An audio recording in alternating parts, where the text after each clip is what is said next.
সারাদিন স্কুল আর ক্লাসের ব্যস্ততা শেষে ক্লান্ত শরীরে বাড়ি ফিরতেই নয়নার চোখে পড়ল তালহা। বসার ঘরের সোফায় চুপচাপ বসে আছে তালহা। তার পরনে গাঢ় নীল শার্ট আর কালো জিন্স, চুলগুলো হালকা এলোমেলো, চোখে মুখে ক্লান্তির ছাপ স্পষ্ট। সময়টা তখন সন্ধ্যা নামার ঠিক আগ মুহূর্ত। রোকসানা তালহার আপ্যায়নে ব্যস্ত। ঘরে থাকা যা কিছু খাবার দাবার আছে তা দিয়েই আপাতত অতিথি সেবার চেষ্টা করছেন। নয়না স্কুল থেকে ফিরে ভদ্রতার সাথে তালহার কুশলাদি সেরে নিজের ঘরে ঢুকে ফ্রেশ হতে গেল।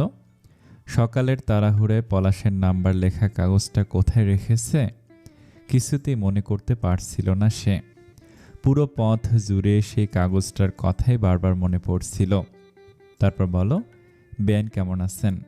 রোকসানা সোফায় বসতে বসতে জিজ্ঞেস করলেন।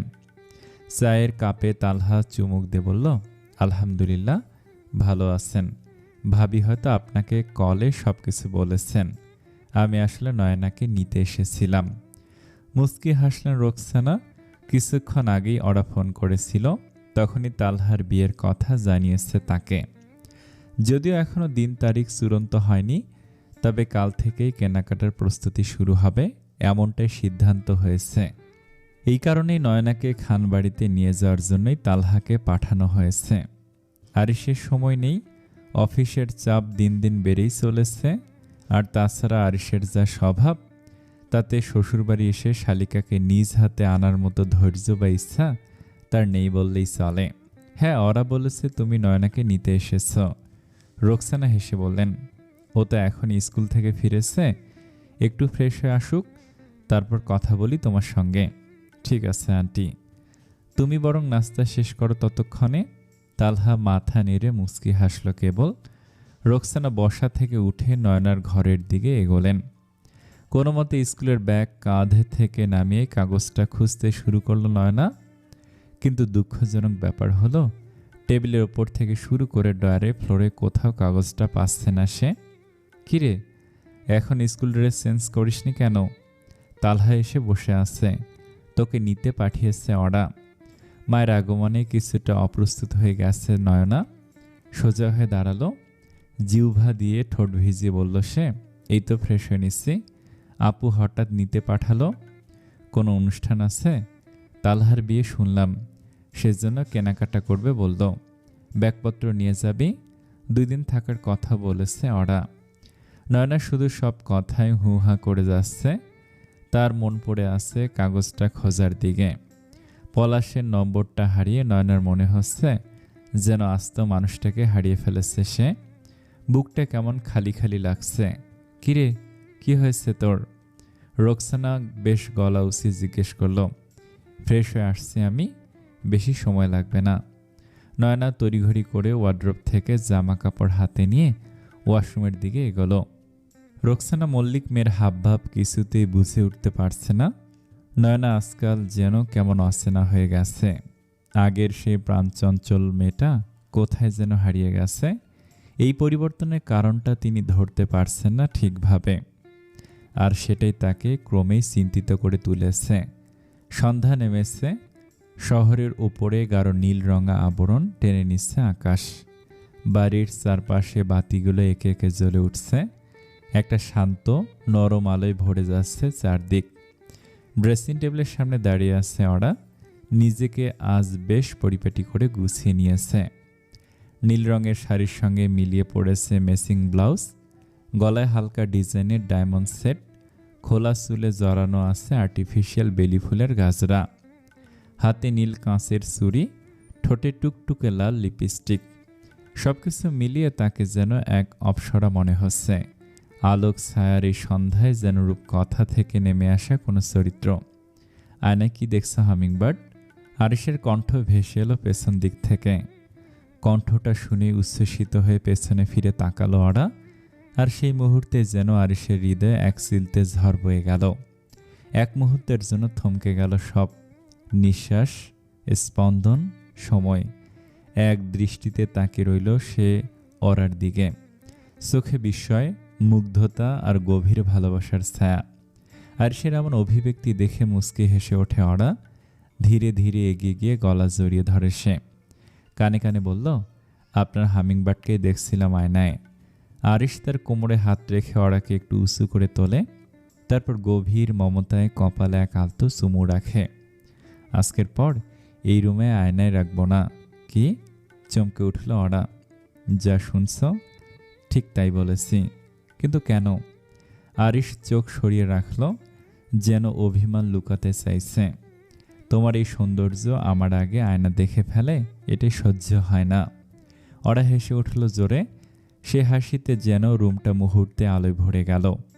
আরিশের কপাল কুঁচকে গেল। থুতনিতে হাত রেখে গম্ভীর গলায় বলল, হাসবে না একদম। ঠিক আছে, হাসবো না। যান, ফ্রেশ হয়ে আসুন। দরকার নেই, চলো, বেরোবে এখনই। ওরা বিস্ময়ের চোখ বড় বড় করে বলল, এখন? রাতে কোথায় যাবেন? আরিশ একটু হাসল, চোখে মায়া মেশানো উচ্ছ্বাস। তোমার সঙ্গে এখনো রাতের শহর দেখা হয়নি পাখি, লেটস গো। আনন্দে উচ্ছ্বসিত হয়ে ওরা এগিয়ে এসে আরিশের ঠোঁটে এক চুমু দিল। আরিশও পাল্টা চুমু দিল ঠিকই, কিন্তু তাতে অরার ঠোঁটটা কেটে গেল। ভালো করে চুমু খেতে পারেন না? কিছুটা অভিমান নিয়ে বলল অরা। আরিশ অবাক হয়ে অরার ঠোঁটের দিকে তাকায়, কাঁটা দাগটা খেয়াল করে বলল, আমি তো আসতেই দেই, এটা আবার কেমন করে হলো? থাক, হয়েছে, চলুন এবার, বলে মুখ ফিরিয়ে নিল অরা। আরিশ ফিক করে হেসে উঠল, ওর হাত ধরল। দুজনে হাসি মুখে হাতে হাত রেখে তারা রুম থেকে বেরিয়ে গেল।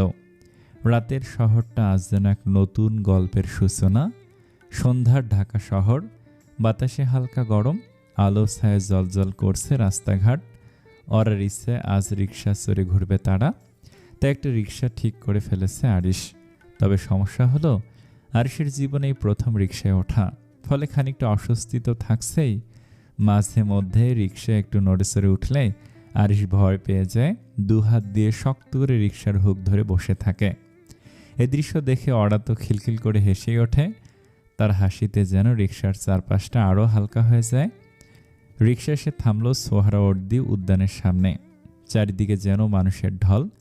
শুক্রবার বলে ভিড়টা স্বাভাবিকের চেয়ে অনেক বেশি। দম ফেলার জায়গা নেই যেন। আরিশ রিক্সা থেকে নেমে হাত বাড়িয়ে অরাকে নামতে সাহায্য করল। রিক্সাওয়ালা মামা নিশ্চিন্তে বসে রইলেন নিজের আসনে, কারণ আরিশ আগেই তাকে খুশি করে দিয়েছেন সোজা 1010 টাকা দিয়ে। মামার মুখে প্রশান্তির হাসি। আজকের দিনটায় তার কোনো চিন্তা নেই। এখানে অনেক লোকজন হামিংবার্ড পাশাপাশি হাঁটছে ওরা। স্বাভাবিকভাবেই লোকজন ওরার দিকে তাকাচ্ছে। এমন সুন্দরীর পরনে নীল শাড়ি, ঠিক যেন নীলপরি। লোকজন দেখবে, এটাই স্বাভাবিক। তাহলে কোথায় যাবেন?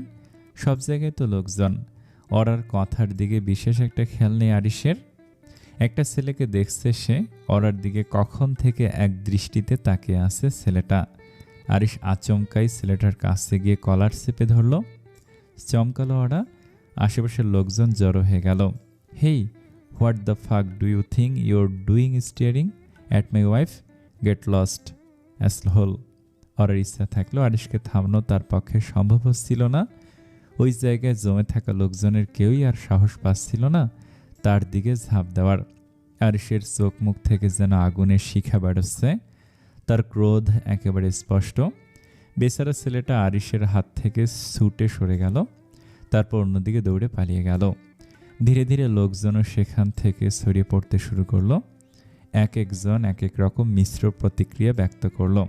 কেউ অবাক, কেউ কৌতূহলী, আবার কেউ ভাবছে এটা কতটা ঠিক বা ভুল। ওরা শুধু অসহায় চোখে আরিশের দিকে তাকিয়ে থাকে। নিজেকে সামলাতে পারছে না। তার মনে হচ্ছে এই ক্রোধ আর এই দৃশ্য আর কতকাল ধরে চলবে।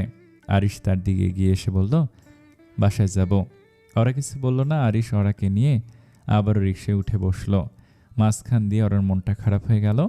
মাঝে মধ্যে আরিশের এসব স্বভাব বিরক্তকর লাগে তার। নয়নাকে দেখে তামান্নার মুখে আনন্দের ঝিলিক ফুটে উঠল। কিছুক্ষণ আগে নয়নাকে নিয়ে খানবাড়িতে পৌঁছালো তালহা। নয়না আর তামান্নাকে রেখে নিজের ঘরের দিকে এগোলো সে। আপু, কোথায় গেছো? নয়না কৌতূহলে জিজ্ঞেস করলো। ভাবি ভাইয়ের সঙ্গে ঘুরতে বের হয়েছে, একটু পরেই ফিরে আসবে। তুমি আগে গিয়ে ফ্রেশ হয়ে নাও নয়না, তোমার জন্য রুমটা গুছিয়ে রেখেছি, আমি ততক্ষণে খাবার নিয়ে আসি। তামান্না বলল। আমি তো খেয়ে এসেছি আপু, এখন রুমে গিয়ে ফ্রেশ হচ্ছি। আপু ফিরলে আমাকে জানিও। নয়না বলল, ঠিক আছে যাও। নয়না গেস্ট রুমের দিকে এগোলো আর তামান্না রান্নাঘরের কাজে ব্যস্ত হয়ে পড়ল। বাড়ি ফিরে অরাকে নিয়ে হনহনিয়ে রুমে ঢুকে দরজা আটকে দিল আরিশ।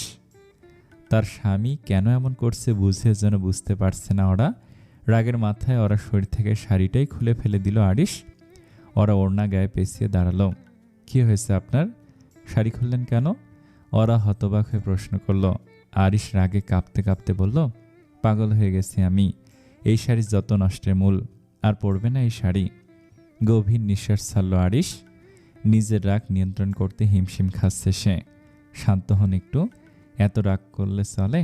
আরিশ ওরার কথায় কান্না দিয়ে আসমকে ওরার দুটো হাতই পেছনে চেপে ধরে দেয়ালের সাথে ঠেসে ধরল তাকে। দেলে পিঠ ঠিকে যাওয়াতে অস্বস্তি লাগছে ওরার। আরিশ এবার ওরার হাত দুটো উঁচু করে দেয়ালের সাথে চেপে ধরে হিসিয়ে বলল, আমি কি অহেতুক রাগ করেছি হামিংবার্ড? তুমি দেখনি ওই অসভ্য ছেলেটা তোমার দিকে কিভাবে তাকিয়েছিল? ওর চোখ দুটো তুলে মার্বেল খেলতে পারলে কলিজা ঠান্ডা হতো আমার। আতকে উঠল ওরা। কি ভয়ঙ্কর কথাবার্তা। শুকনো ঢোক গিলে আরিশের কপালে কপাল ঠেকালো। নিচু স্বরে বলল, শান্ত হন আরিশ, প্লিজ শান্ত হন। আমার দিকে দেখুন, আমার চোখের দিকে তাকান। ওরার মিষ্টি কথা আরিশের মনকে বেঁধে ফেলল। দুজনের চোখে চোখ রেখে কিছুক্ষণ নিঃশ্বাস ফেলল, যেন শব্দহীন কিছু বোঝানোর চেষ্টা করছিল। তারপর হঠাৎ আরিশ বেগবান হয়ে ওরাকে বুকে জড়িয়ে ধরল।